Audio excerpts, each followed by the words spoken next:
عشان تبقى سعيد في الزمن اللي احنا عايشين فيه ده يا كبير، لازم تعمل الكام خطوة الجايين دول عشان ما ترجعش تقول لي ما قلتليش. اولا ابعد عن الدخول في نقاش مع اي حد مهما كان، يعني هي اول مرة فهم ما فهمش عنه ما فهم وخلاص، لان معدل المجهود المبذول عشان توصل له الفكرة دي لن يساوي العائد منها. ايه؟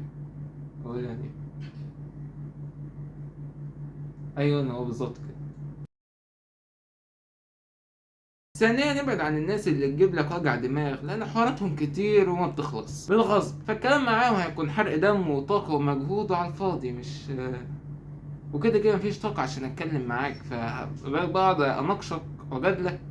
ثالثا نبعد عن الدش الساقع والهبد الرائع اللي احنا بنسمعه الفترة دي، والناس اللي بيقولوا لك برضو الكلام ده. ليه؟ لأن الصحام أول ما أصحى أستحمى بمية ساقعة ده ملوش غير معنيين، إما إن أنا كبلة وإما إن أنا كبلة برضه ما بحسش، فبالتالي هعمل اللي أنت عايزه ده.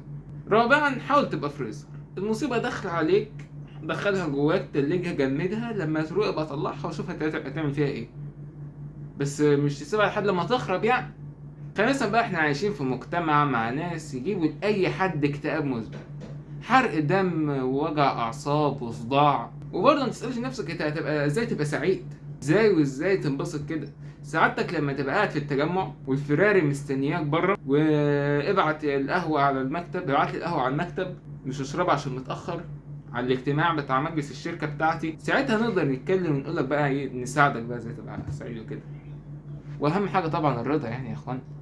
احمد ربنا يا اخي، ده انت في غيرك قاعدين في جزر المالديف مش لاقيين وشهم اتحرق، وانت قاعد في بيت الحمد لله. روق على نفسك كده يا اخي، وشهم بيتحرق وانت قاعد في بيتك الحمد لله.